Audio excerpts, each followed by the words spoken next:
नमस्कार, म धरानबाट रमेश प्रसाई। आज लामो अन्तरालपछि सामाजिक सञ्जालमा फेरि आए।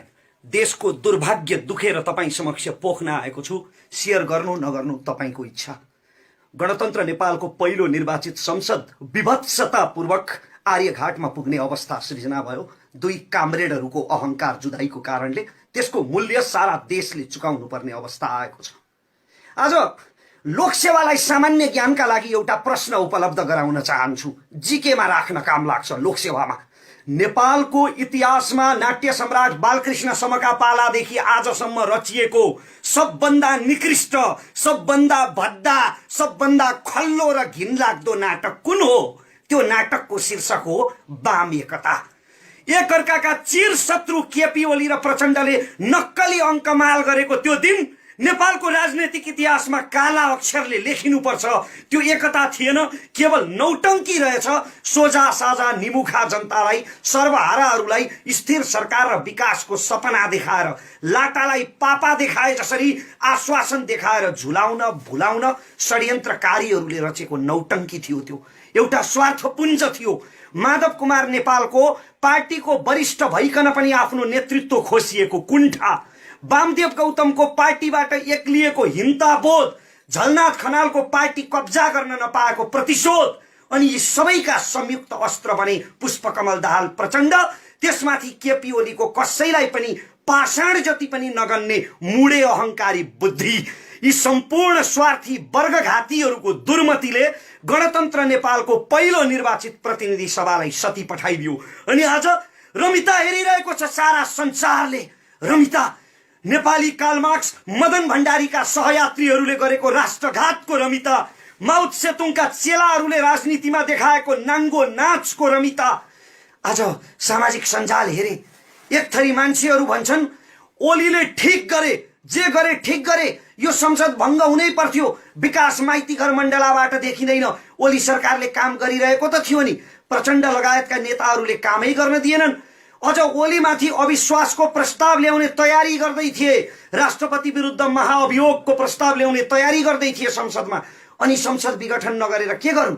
45 वटा पदहरू त रिक्त राखिएको छ मुख्य संवैधानिक अङ्गहरूमा र प्रशासनिक अङ्गहरूमा। अनि यस्तो गुटबन्दी र घेराबन्दीमा परेर आफ्नै पार्टीको घेराबन्दीका कारणले काम गर्न नपाएपछि केपी ओलीले गरेको यो संसद विघटन सही हो। तर अर्का थरी मान्छेहरू भनिरहेका छन् कि केपी ओली स्वेच्छाचारी, अहंकारी छन्, दुर्बुद्धि छन्, कसैलाई समेट्न चाहँदैनन्। उनको यही मुडे अहंकारको परिणाम स्वरूप आजको यो संसद विघटन भएको हो। जुन पक्षको राय सही भए पनि, यो रमिताको नायक र खलनायक जो भए पनि यो लोकतन्त्रमाथि भएको प्रहार हो। यो लाजलाई पनि लाज लाग्नुपर्ने विषय हो। नेपालको वामपन्थी आन्दोलनको लगभग चोला उठ्यो। अब अर्धमृत अवस्थामा पुग्यो नेपाली वामपन्थी आन्दोलन। जनयुद्धदेखि झापा विद्रोहसम्मका शहीदहरूका सपना तुहाए, काटो खाए वर्गघातीहरूले केवल आफ्नो मुडे अहंकारको स्वार्थपूर्तिका लागि। सर्वोच्च अदालत एउटा अन्तिम विकल्प हुन सक्थ्यो यो निर्णय रोक्ने, यो लोकतन्त्र विरोधी निर्णयलाई उल्ट्याउने।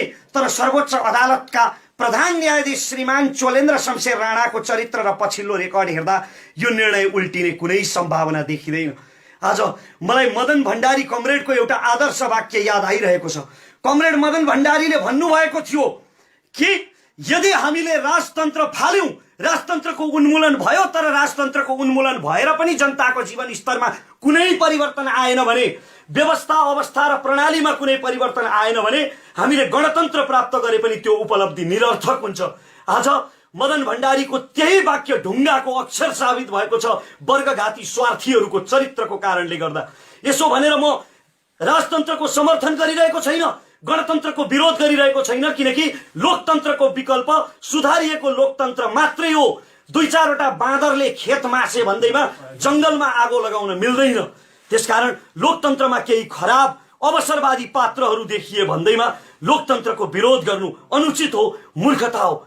आदरणीय वामपन्थी बुद्धिजीवी कमरेडहरू, आजको नेकपामा जति पनि शीर्ष नेताहरू छन् नि, यिनका बलिदानका बखानहरू रक्षान्तिर मिल्काइदिए हुन्छ। अब यिनीहरूले भोगेको जेल, नेल र वनवास सारा राष्ट्र सेवाका निम्ति होइन, राष्ट्र चुस्नका निम्ति, रजाइका निम्ति, सत्ता भोग गर्ने लक्ष्यले मात्रै यिनीहरूले जेल नेल र वनवास भोगेका रहेछन् भन्ने कुरा यिनीहरूको चरित्रबाट प्रमाणित भइसकेको छ। वामपन्थी कार्यकर्ता कमरेडहरू, अझै पनि यदि तपाईको हृदयले यिनै नेताहरूको जयगान गर्न मन लाग्छ भने, यिनै नेताहरूलाई जिन्दाबाद भन्दै प्रचार गर्न मन लाग्छ भने तपाईले आफ्नी आमाको दूधमाथि शंका गर्नुहोला। तपाईलाई पिलाउने तपाईकी आमाको दूधमा कतै तपाईलाई रोबोट बनाउने कुनै रसायन त मिसिएको थिएन। सारा देशमाथि विभत्स प्रहार भएको छ, लोकतन्त्रमाथि, शहीदको रगतले आर्जेको लोकतन्त्रमाथि। र मदन भण्डारीले बोलेको त्यो वाक्य आज ढुङ्गाको अक्षर सिद्ध भएको छ। मेरो महामहिम प्रधानमन्त्री कमरेड, तपाईको एउटा जब्बरे झापाली झोकमा गरेको निर्णयको कारणले, एउटा यो कुकृत्यको कारणले अब पूर्व दरबारीहरू, दरबारको रासो बासोमा हुर्केका लोकतन्त्र विरोधीहरूले फेरि लोकतन्त्रमाथि प्रश्न उठाउने अवसर पाउने भए। सिङ्गो व्यवस्थामाथि प्रश्न उठ्ने भयो। केन्द्रदेखि प्रदेशसम्म, प्रदेशदेखि स्थानीय तह, गाउँ, टोलसम्म तपाईहरूले सबै 60-40 मा विभाजन गर्नुभएको छ। अब सारा शासन व्यवस्थामाथि छिद्र छिद्र पर्ने भए। चुनावको 10औं अर्बको झमेला, तपाईहरूको मुडे अहंकार जुदाईको यो मूल्य साधारण सर्वहारा जनताले किन चुकाउने?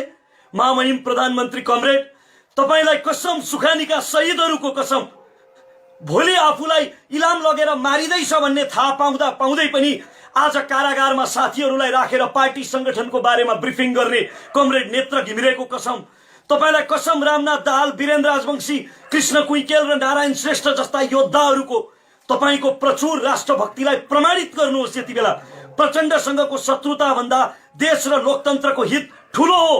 त्यसकारण महामहिम कमरेड, फिर्ता लिनुहोस् यो संसद विघटन। यो संसद विघटनले राष्ट्रको अहित गर्छ, लोकतन्त्र विरुद्ध छ यो कदम। जनयुद्धका पूर्व सुप्रिम कमान्डर कमरेड, तपाई पनि यति बेला आत्मकेन्द्रित, स्वार्थी, सामान्य छविलाल मास्टर नभइदिनुहोस्। प्रचण्ड हुनुहोस् कमरेड, प्रचण्ड। तपाईको निम्ति, तपाईको एक आदेशमा, एक इशारामा आमाको काखबाट उछिटिएर छातीमा गोली थापेर यमराजको हातमा पुगेका ती आत्माहरूको अलिकति त इज्जत गर्नुहोस्। मदन भण्डारी र पुष्पलाल जस्ता कम्युनिस्ट नेताहरूको अलिकति त स्मरण गर्नुहोस्। यति बेला केपी ओलीलाई ढाल्नु भन्दा लोकतन्त्रलाई, गणतन्त्रलाई सम्हाल्नु ठूलो हो। राष्ट्र र गणतन्त्रको हित ठूलो। र यति जनताले विरोध गरिरहँदा, यति विघ्न प्रश्न जनताले उठाइरहँदा, यति विघ्न शुभेच्छा राखिरहँदा पनि मैमत्ता भएर यी नेताहरू मध्यावधिमा गए भने, संसद विघटनको यो लोकतन्त्र विरोधी निर्णय सकिएन भने नेपालको इतिहासले केपी ओली, प्रचण्ड, वामदेव गौतम, झलनाथ खनाल र माधव नेपाललाई नेपालको राजनैतिक इतिहासले कहिल्यै क्षमा गर्नु हुँदैन। धिक्कार्नुपर्छ यिनीहरूलाई त्यसरी नै जसरी कम्बोडियाको इतिहासले खमेरुजलाई धिक्कार्छ। र नेपाली जनतासँग एउटा अवसर छ।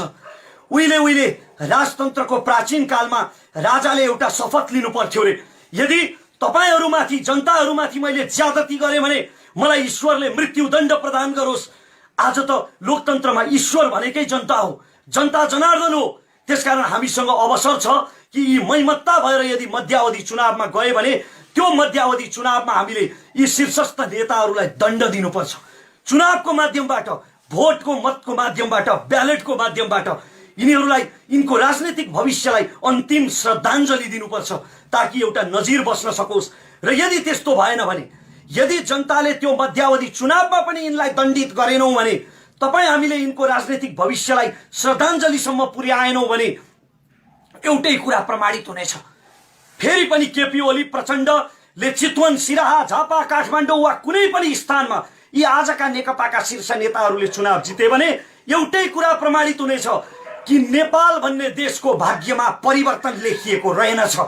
र नेपाली जनताको चेतना, तपाईँ र म जस्ता नेपाली जनताको चेतना वन्यजन्तु पनि, तपाईँ र म जस्ता नेपाली जनताको चेतना वन्यजन्तु जति पनि रहेनछ। किनकि वन्यजन्तु पनि एक स्थानमा अथवा एक जीवबाट खतरा देखेपछि त्यसको वरिपरि फेरि फर्केर जाँदैन। इतिश्री। आदरणीय दर्शकबिन, र यो भिडियो हामीले यसरी खिचिरहँदा, रमेशजीको भिडियो खिचिरहँदा, वन्यजन्तुको कुरा गरिरहँदा पछाडि केही कुकुरहरूको आवाज पनि आइरहेको छ। हामी असाध्यै मध्यराति छौँ र विभिन्न किसिमका मिडियाहरूमा विभिन्न किसिमका समाचारहरू आउँछन् र जसले हामीलाई उत्तेजित बनाउन सक्छ। हामी संयम भएर बिल्कुल आफ्नो निम्ति सोच्ने बेला आएको छ, यति बेला देशको निम्ति पनि सोच्ने बेला आएको छ। तर हामीले एउटा कुरा जीवनजी, एउटा कुरा मैले अघि भन्न छुटाएँ, यति बेला अब फेरि अर्को जनआन्दोलनको नाटक रचिन सक्छ। कुनै बेला माधव नेपाल प्रधानमन्त्री हुँदा, प्रचण्डले राजीनामा दिएर माधव नेपाल प्रधानमन्त्री हुँदाखेरि लाखौं लाख जनतालाई चाउचाउ चिउरा खुवाएर बिना कारण काठमाडौँका सडकमा उतारिएको थियो। त्यसरी नै अब फेरि जनआन्दोलनको नाटक रचिन सक्छ। यसको कुनै पनि अर्थ छैन। त्यसकारण यिनीहरूका लागि अब नमरौं, आफ्नो ज्यान नथापौं। म सबैलाई संयम हुन अनुरोध पक्कै पनि सडकमा जाँदा निकै नै सोचेर जाउँ र राष्ट्रको निम्ति अलिकति आफ्नो तर्फबाट के गर्न सकिन्छ त्यो सोच्ने समय चाहिँ रमेशजीले पक्कै पनि यति बेला आएको छ, भन्नुभएको छ। सबैले सो विवेकले काम गरौँ ताकि उत्तेजनामा कसैको ज्यान नजाओस्। र थप अपडेट हामीले अहिले यति बेला हामीले फेरि यो सम्पूर्ण जानकारी र हाम्रो पर्सनल यो फेसबुकबाट राखेका छौँ। यसलाई धेरैभन्दा धेरै सेयर गर्नुहोला, सबैमा पुग्न सकोस्। र थप अपडेट चाहिँ हामी एक्सन नेपाल अनलाइन टिभीबाट विभिन्न व्यक्ति तथा पात्रहरूसँग ल्याउने प्रयत्न गर्ने नै छौँ। रमेशजी धन्यवाद। नमस्कार, म धरानबाट रमेश प्रसाई। आज लामो अन्तरालपछि सामाजिक सञ्जालमा फेरि आए। देशको दुर्भाग्य दुखेर तपाईँ समक्ष पोख्न आएको छु। सेयर गर्नु नगर्नु तपाईँको इच्छा। गणतन्त्र नेपालको पहिलो निर्वाचित संसद विभत्सतापूर्वक आर्यघाटमा पुग्ने अवस्था सृजना भयो। दुई कामरेडहरूको अहंकार जुदाईको कारणले त्यसको मूल्य सारा देशले चुकाउनु पर्ने अवस्था आएको छ। आज लोकसेवालाई सामान्य ज्ञानका लागि एउटा प्रश्न उपलब्ध गराउन चाहन्छु। जीकेमा राख्न काम लाग्छ। लोकसेवामा नेपालको इतिहासमा नाट्य सम्राट बालकृष्णसम्मका पालादेखि आजसम्म रचिएको सबभन्दा निकृष्ट, सबभन्दा भद्दा, सबभन्दा खल्लो र घिनलाग्दो नाटक कुन हो? त्यो नाटकको शीर्षक हो वाम एकता। एकअर्काका चिर शत्रु केपी ओली र प्रचण्डले नक्कली अङ्कमाल गरेको त्यो दिन नेपालको राजनैतिक इतिहासमा काला अक्षरले लेखिनुपर्छ। त्यो एकता थिएन, केवल नौटङ्की रहेछ। सोझा साझा निमुखा जनतालाई, सर्वहाराहरूलाई स्थिर सरकार र विकासको सपना देखाएर, लाटालाई पापा देखाए जसरी आश्वासन देखाएर झुलाउन भुलाउन षड्यन्त्रकारीहरूले रचेको नौटङ्की थियो। त्यो एउटा स्वार्थपुञ्ज थियो। माधव कुमार नेपालको पार्टीको वरिष्ठ भइकन पनि आफ्नो नेतृत्व खोसिएको कुण्ठा, वामदेव गौतमको पार्टीबाट एक्लिएको हिंताबोध, झलनाथ खनालको पार्टी कब्जा गर्न नपाएको प्रतिशोध, अनि यी सबैका संयुक्त अस्त्र बने पुष्पकमल दाहाल प्रचण्ड। त्यसमाथि केपी ओलीको कसैलाई पनि पाषाण जति पनि नगन्ने मुडे अहंकारी बुद्धि। यी सम्पूर्ण स्वार्थी वर्गघातीहरूको दुर्मतिले गणतन्त्र नेपालको पहिलो निर्वाचित प्रतिनिधि सभालाई सती पठाइदियो। अनि आज रमिता हेरिरहेको छ सारा संसारले। रमिता नेपाली कार्लमार्क्स मदन भण्डारीका सहयात्रीहरूले गरेको राष्ट्रघातको रमिता, माओ सेतुङका चेलाहरूले राजनीतिमा देखाएको नाङ्गो नाचको रमिता। आज सामाजिक सञ्जाल हेरे, एक थरी मान्छेहरू भन्छन् ओलीले ठिक गरे, जे गरे ठिक गरे, यो संसद भङ्ग हुनै पर्थ्यो। विकास माइतीघर मण्डलाबाट देखिँदैन। ओली सरकारले काम गरिरहेको त थियो नि, प्रचण्ड लगायतका नेताहरूले कामै गर्न दिएनन्। अझ ओलीमाथि अविश्वासको प्रस्ताव ल्याउने तयारी गर्दै थिए, राष्ट्रपति विरुद्ध महाअभियोगको प्रस्ताव ल्याउने तयारी गर्दै थिए संसदमा। अनि संसद विघटन नगरेर के गरून्?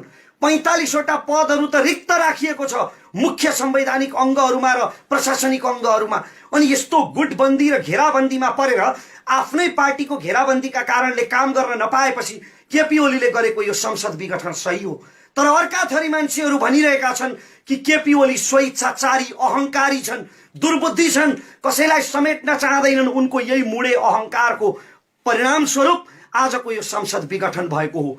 जुन पक्षको राय सही भए पनि, यो रमिताको नायक र खलनायक जो भए पनि यो लोकतन्त्रमाथि भएको प्रहार हो। यो लाजलाई पनि लाज लाग्नुपर्ने विषय हो। नेपालको वामपन्थी आन्दोलनको लगभग चोला उठ्यो। अब अर्धमृत अवस्थामा पुग्यो नेपाली वामपन्थी आन्दोलन। जनयुद्धदेखि झापा विद्रोहसम्मका शहीदहरूका सपना तुहाए, काटो खाए वर्गघातीहरूले केवल आफ्नो मुडे अहंकारको स्वार्थपूर्तिका लागि। सर्वोच्च अदालत एउटा अन्तिम विकल्प हुन सक्थ्यो यो निर्णय रोक्ने, यो लोकतन्त्र विरोधी निर्णयलाई उल्ट्याउने। तर सर्वोच्च अदालतका प्रधान न्यायाधीश श्रीमान चोलेन्द्र शमशेर राणाको चरित्र र पछिल्लो रेकर्ड हेर्दा यो निर्णय उल्टिने कुनै सम्भावना देखिँदैन। आज मलाई मदन भण्डारी कमरेडको एउटा आदर्श वाक्य याद आइरहेको छ।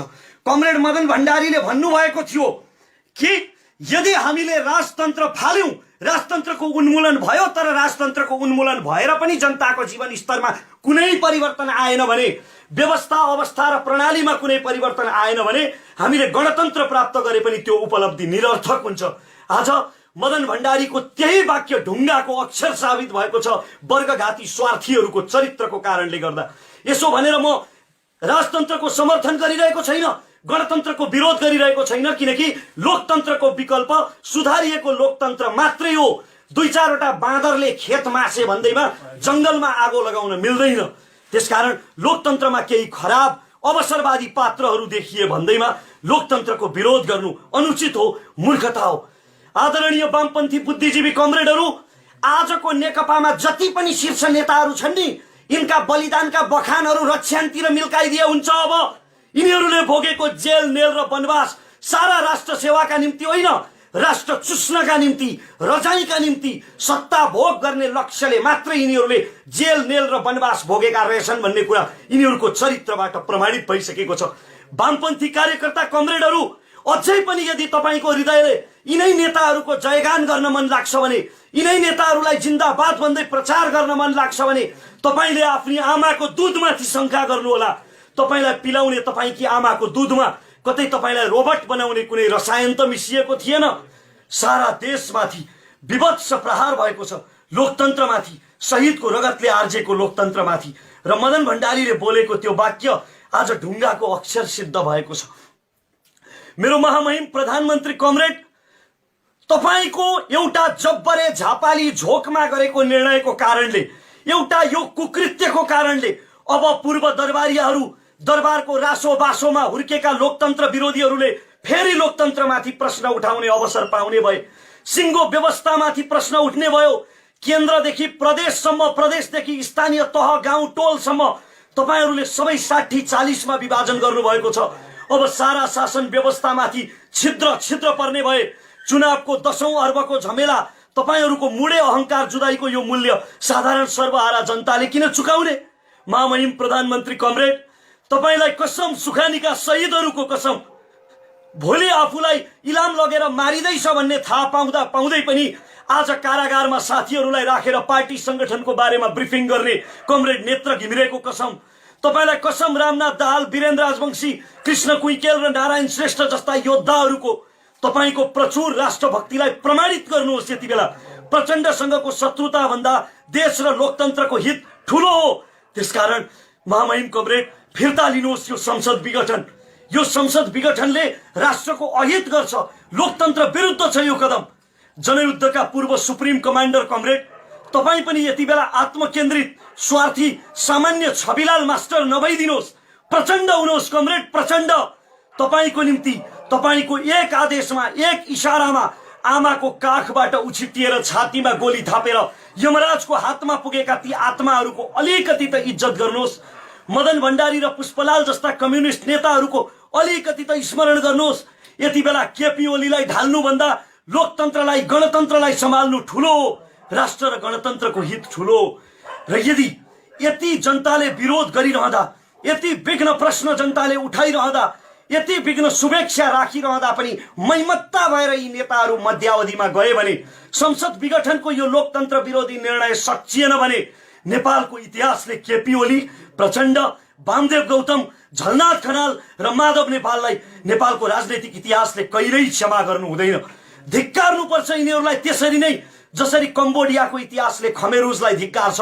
र नेपाली जनतासँग एउटा अवसर छ। उहिले राजतन्त्रको प्राचीन कालमा राजाले एउटा शपथ लिनु पर्थ्यो रे, यदि तपाईहरूमाथि, जनताहरूमाथि मैले ज्यादती गरेँ भने मलाई ईश्वरले मृत्युदण्ड प्रदान गरोस्। आज त लोकतन्त्रमा ईश्वर भनेकै जनता हो, जनता जनार्दन हो। त्यसकारण हामीसँग अवसर छ कि यी मैमत्ता भएर यदि मध्यावधि चुनावमा गए भने त्यो मध्यावधि चुनावमा हामीले यी शीर्षस्थ नेताहरूलाई दण्ड दिनुपर्छ। चुनावको माध्यमबाट, भोटको मतको माध्यमबाट, ब्यालेटको माध्यमबाट यिनीहरूलाई, यिनको राजनीतिक भविष्यलाई अन्तिम श्रद्धाञ्जली दिनुपर्छ ताकि एउटा नजिर बस्न सकोस्। र यदि त्यस्तो भएन भने, यदि जनताले त्यो मध्यावधि चुनावमा पनि यिनलाई दण्डित गरेनौं भने, तपाई हामीले यिनको राजनीतिक भविष्यलाई श्रद्धाञ्जलीसम्म पुर्याएनौं भने एउटै कुरा प्रमाणित हुनेछ। फेरि पनि केपी ओली, प्रचण्डले चितवन, सिराहा, झापा, काठमाडौँ वा कुनै पनि स्थानमा यी आजका नेकपाका शीर्ष नेताहरूले चुनाव जिते भने एउटै कुरा प्रमाणित हुनेछ, कि नेपाल भन्ने देशको भाग्यमा परिवर्तन लेखिएको रहेनछ र नेपाली जनताको चेतना, तपाईँ र म जस्ता नेपाली जनताको चेतना वन्यजन्तु पनि, तपाईँ र म जस्ता नेपाली जनताको चेतना वन्यजन्तु जति पनि रहेनछ। किनकि वन्यजन्तु पनि एक स्थानमा अथवा एक जीवबाट खतरा देखेपछि त्यसको वरिपरि फेरि फर्केर जाँदैन। इतिश्री। आदरणीय दर्शकबिन, र यो भिडियो हामीले यसरी खिचिरहँदा, रमेशजीको भिडियो खिचिरहँदा वन्यजन्तुको कुरा गरिरहँदा पछाडि केही कुकुरहरूको आवाज पनि आइरहेको छ। हामी असाध्यै मध्यराती छौँ र विभिन्न किसिमका मिडियाहरूमा विभिन्न किसिमका समाचारहरू आउँछन् र जसले हामीलाई उत्तेजित बनाउन सक्छ। हामी संयम भएर बिल्कुल आफ्नो निम्ति सोच्ने बेला आएको छ, यति बेला देशको निम्ति पनि सोच्ने बेला आएको छ। तर हामीले एउटा कुरा जीवनजी, एउटा कुरा मैले अघि भन्न छुटाएँ, यति बेला अब फेरि अर्को जनआन्दोलनको नाटक रचिन सक्छ। कुनै बेला माधव नेपाल प्रधानमन्त्री हुँदा, प्रचण्डले राजीनामा दिएर माधव नेपाल प्रधानमन्त्री हुँदाखेरि लाखौं लाख जनतालाई चाउचाउ चिउरा खुवाएर बिना कारण काठमाडौँका सडकमा उतारिएको थियो। त्यसरी नै अब फेरि जनआन्दोलनको नाटक रचिन सक्छ। यसको कुनै पनि अर्थ छैन। त्यसकारण यिनीहरूका लागि अब नमरौं, आफ्नो ज्यान नथापौं। म सबैलाई संयम हुन अनुरोध पक्कै पनि सडकमा जाँदा निकै नै सोचेर जाउँ र राष्ट्रको निम्ति अलिकति आफ्नो तर्फबाट के गर्न सकिन्छ त्यो सोच्ने समय चाहिँ रमेशजीले पक्कै पनि यति बेला आएको छ, भन्नुभएको छ। सबैले स्वविवेकले काम गरौँ ताकि उत्तेजनामा कसैको ज्यान नजाओस्। र थप अपडेट हामीले अहिले यति बेला हामीले यो सम्पूर्ण जानकारी र हाम्रो पर्सनल यो फेसबुकबाट राखेका छौँ। यसलाई धेरैभन्दा धेरै सेयर गर्नुहोला, सबैमा पुग्न सकोस्। र थप अपडेट चाहिँ हामी एक्सन नेपाल अनलाइन टिभीबाट विभिन्न व्यक्ति तथा पात्रहरूसँग ल्याउने प्रयत्न गर्ने नै छौँ। रमेशजी धन्यवाद।